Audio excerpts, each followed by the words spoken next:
मित्रों, इस कलयुग में काफी लोग ऐसे हैं जो पैसे की तंगी को लेकर बहुत परेशान हैं। उनको नहीं पता कि पैसे कैसे कमाए जा सकते हैं।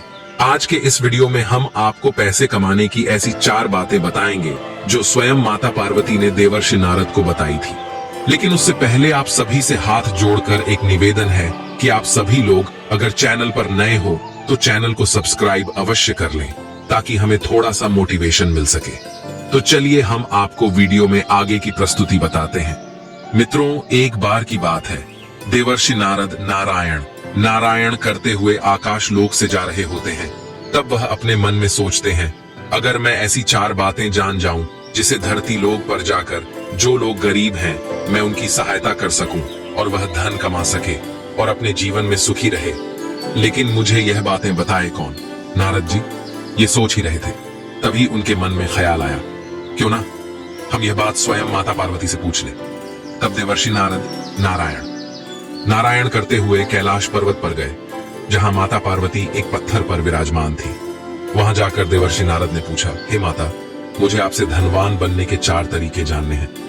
तब पार्वती माता ने कहा है, देवर्षि नारद, मैं आपको धनवान बनने के राज बता तो दूं, लेकिन तुम्हें इस वीडियो को अंत तक देखना होगा। जो इस वीडियो को अंत तक देखेगा वह धनवान बन जाएगा और मैं तुम्हें इस राज का जवाब एक कथा के माध्यम से दूंगी। तब देवर्षि नारद बोले, हे माता, कृपा करिए और हमें बताइए वह कथा कौन सी है जिसमें धनवान बनने के 4 राज्य छुपे हुए हैं। तब माता पार्वती रहती है, ठीक है देवर्षि नारद जी, तो सुनिए। एक बार मोहित नाम का एक लड़का बहुत परेशान रहता था। वह अपने जीवन में बड़ा आदमी बनना चाहता था, ढेर सारा पैसा कमाना चाहता था, जिस कारण वह दिन रात काम करता था। लेकिन फिर भी वह उतना पैसा नहीं कमा पाता था जितना कमाना चाहता था। इसकी वजह से वह बहुत परेशान रहता था। फिर एक दिन मोहित को पता चला कि उनके गांव में एक सन्यासी आए हुए हैं। मोहित ने सोचा, क्यों ना उस सन्यासी से पूछा जाए कि मैं अमीर और पैसे वाला कैसे बन सकता हूँ, क्योंकि मोहित ने किसी से सुन रखा था कि सन्यासी के पास जीवन की हर समस्या का समाधान है।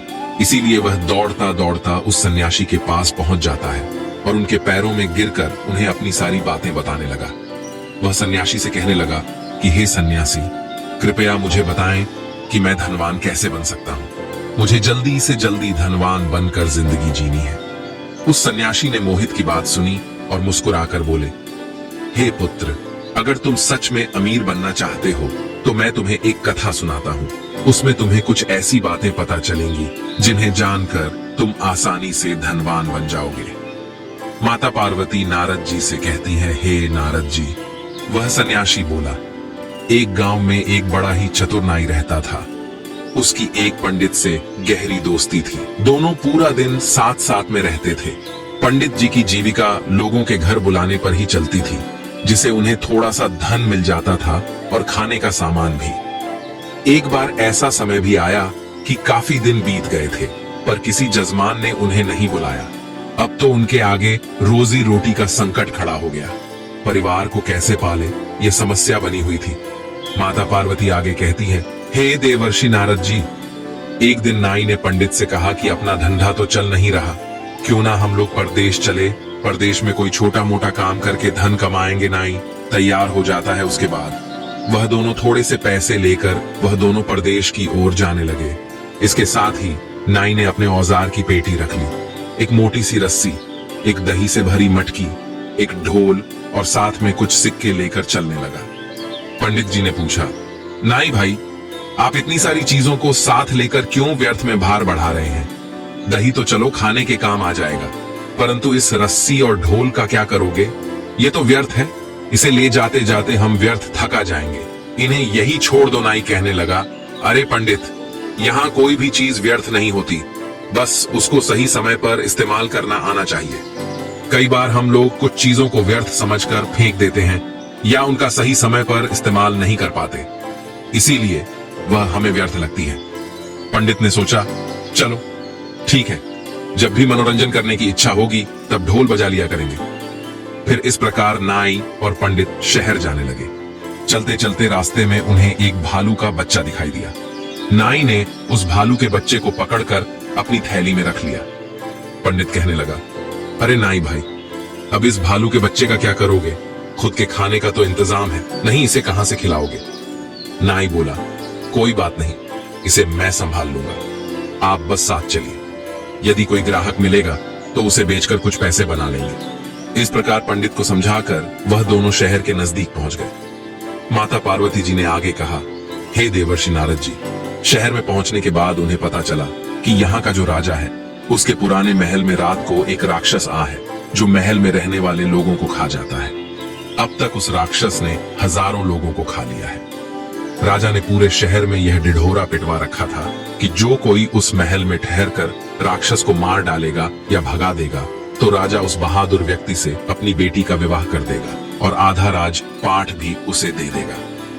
माता पार्वती जी कहती हैं, हे देवर्षि नारद जी, उस नाई ने पंडित जी से सलाह ली और पंडित से बोला, महाराज, जीवन में कुछ बड़ा करने के अवसर बस एक दो बार ही आते हैं। यदि किसी व्यक्ति ने उन्हें गवा दिया तो वह कभी भी बड़ा आदमी नहीं बन सकता। आज वही अवसर हमें आवाज देकर बुला रहा है। यदि हम राक्षस को मारने में या भगाने में सफल हो गए तो जीवन भर बैठकर राज करेंगे। नाई की बात सुनकर पंडित बोला, अरे मूर्ख, यह अवसर हमें बुला नहीं रहा बल्कि हमारी मौत हमें बुला रही है। हम राज्य और राजकुमारी की लालच में आ गए तो राक्षस जरूर हमें खा जाएगा। अक्सर लालच के कारण ही व्यक्ति मुश्किल में पड़ता है। जैसे जीव के लालच में मछलियां कांटे में फंसती हैं, दाने के लालच में पड़कर पक्षी अक्सर जाल में फंसते हैं। मौत और विभक्ति हमेशा लालच देकर ही जीवन को व्यर्थ बना देती है। माता पार्वती जी कहती हैं, हे देवर्षि नारद जी।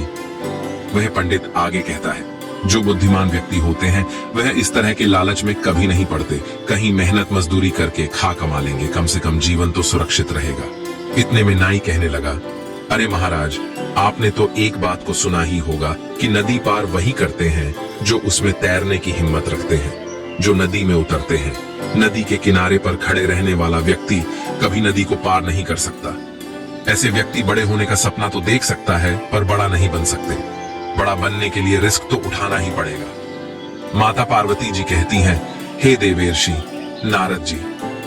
नाई की बात सुनकर पंडित घबरा गया और सोचने लगा, आज यह हमें मरवा कर ही छोड़ेगा। पंडित जी एक बार फिर नाई से बोले, दोस्त, राजा के महल में जाना और राक्षस से लड़ना यह हमारी बुद्धिमानी नहीं, मूर्खता है। क्यों व्यर्थ ही मुसीबत में पड़ना चाहते हो? तुम्हें अपनी जान प्यारी नहीं है क्या? यदि तुम्हें अपनी जान प्यारी नहीं तो कोई बात नहीं, कम से कम मेरे प्राणों की चिंता तो करो। महल में जाना सरासर आत्महत्या करने के समान है। नाई बोला, दोस्त परेशान मत हो, हम जरूर जीतेंगे। जीतने वाले कोई अलग काम नहीं करते, बस वह हर काम को अलग तरीके से करते हैं। गरीबी लाचारी का जीवन जीने से तो अच्छा है कि मौत से भी लड़कर हमें उन्नति करनी चाहिए।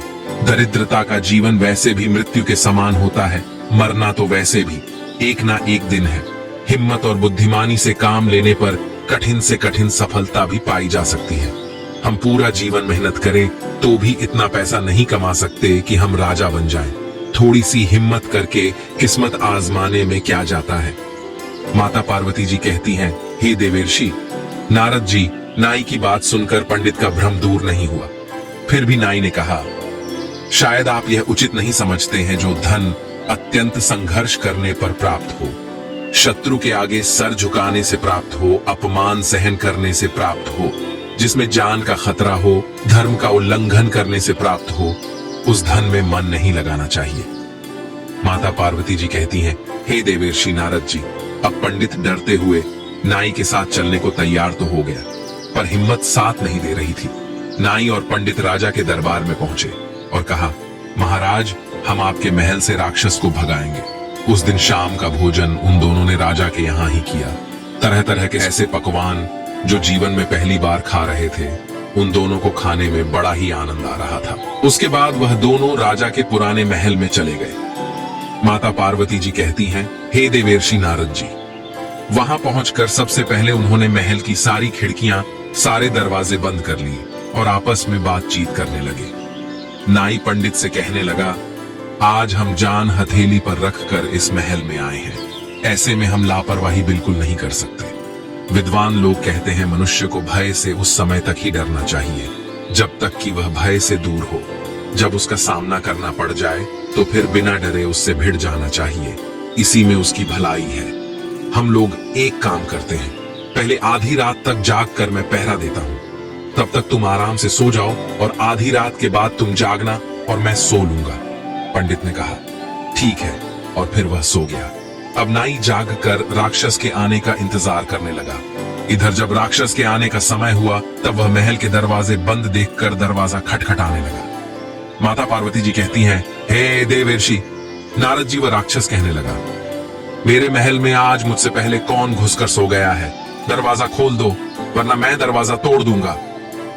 राक्षस की भयंकर आवाज को सुनकर नाई बिल्कुल भी नहीं डरा, बल्कि वह वीर बनकर कहने लगा, बदतमीज, कौन है जो शोर मचाकर मेरी नींद भंग कर रहा है? राक्षस बोला, मैं राक्षस हूं, ये मेरा घर है, मेरे घर में सोने वाला। तू कौन है? नाई बोला, बेटा मैं तेरा बाप हूं। नाई की बात सुनकर राक्षस सोचने लगा, अब तक कोई मनुष्य होता तो वह मेरी आवाज से डरकर दरवाजा खोल दिया होता, लेकिन यह मुझसे डरने की बजाय कह रहा है कि मैं तेरा बाप हूं। राक्षस ने फिर आवाज लगाई, यदि तू मेरा बाप है तो कायरों की तरह दरवाजा बंद किए क्यों बैठा है? अगर हिम्मत है तो निकलकर मुझसे युद्ध कर। अंदर से नाई बोला, मैंने दरवाजा खोल दिया तो तू मुझे देखकर ही मर जाएगा। मेरा सामना करने की तुझ में हिम्मत नहीं है, इसीलिए तेरी भलाई के लिए मैंने दरवाजा बंद रखा है। माता पार्वती जी कहती हैं, हे देवर्षि नारद जी, राक्षस ने सोचा जरूर ये मुझसे भी ज्यादा ताकतवर है, तभी तो डरे बिना ही मेरी बातों का जवाब दे रहा है। कहीं वाकई में ये मेरा बाप निकला तो अगर यह मुझसे भी बड़ा राक्षस होगा। और फिर राक्षस बोला, ठीक है, यदि तू मेरा बाप है तो अपना बाल दिखा और मेरा भी देख, कुछ अपनी पहचान बता और मेरी भी पहचान देख। इतना कहकर राक्षस ने अपने सर का एक बाल तोड़कर एक छेद से महल के अंदर फेंक दिया और कहा, यह देख, यह मेरा बाल है। राक्षस का बाल काफी मोटा था। तभी जवाब में अंदर से नाई ने अपने हाथ में से रस्सी को बाहर फेंकते हुए बोला, ये ले देख, ये मेरी मूंछ का बाल है। नाई के द्वारा फेंकी गई रस्सी को देखकर राक्षस डर गया और सोचने लगा, इसके मुझ का बाल इतना बड़ा है तो ये कितना बड़ा होगा। माता पार्वती जी कहती हैं, हे देवर्षि नारद जी, उसने फिर से आजमाइश की, अपने सर से एक जू पकड़कर अंदर फेंका। राक्षस का जू काफी बड़ा था। अंदर से नाई ने भालू का बच्चा बाहर फेंकते हुए कहा, यह देख, मेरे सर का जू इतना बड़ा है। जू देखकर राक्षस डर गया। फिर नाई ने ढोल बजाना शुरू कर दिया। ढोल की आवाज को गर्जना समझकर राक्षस का माल मूत्र छूट गया। वह समझ चुका था कि अंदर मुझसे भी बड़ा राक्षस है। नाई बोला, पागल, पूरी रात परीक्षा ही करता रहेगा या आमना सामना भी करेगा? ले, मैं दरवाजा खोल रहा हूं, तू मेरा दर्शन भी कर ले। इतना कहते ही वह नाई दरवाजे के ऊपर छुपकर बैठ गया और पंडित जी से दरवाजा खोलने के लिए कहा। डरते डरते पंडित ने दरवाजा खोल दिया। राक्षस भी डरते हुए धीरे धीरे अंदर बढ़ा। तभी नाई ने अपने अस्त्र से राक्षस की नाक काट दी। वह राक्षस नाक पकड़कर रोता चिल्लाता हुआ वहां से भाग खड़ा हुआ और बोला, अब मैं यहां कभी नहीं आऊंगा, ये महल तुम ही रख लो।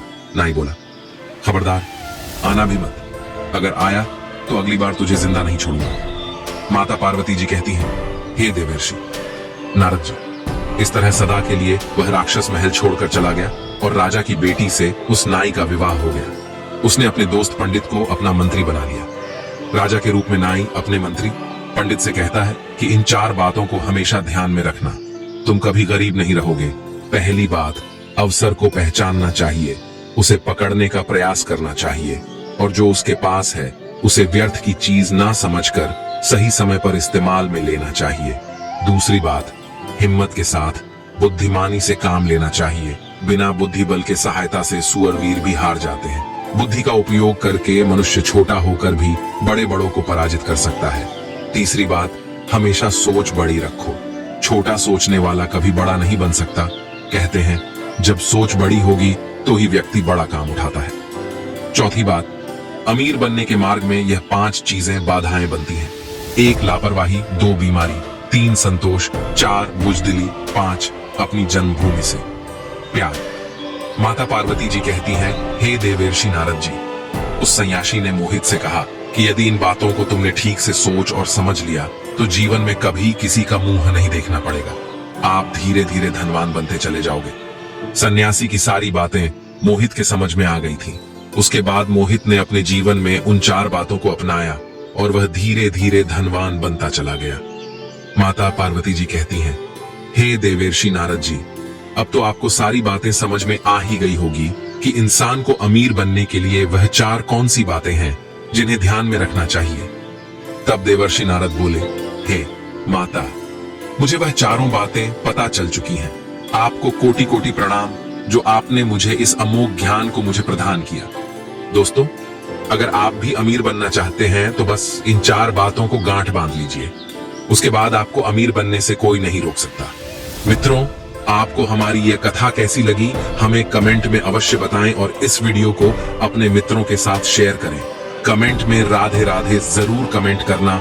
आप सभी का वीडियो देखने के लिए धन्यवाद।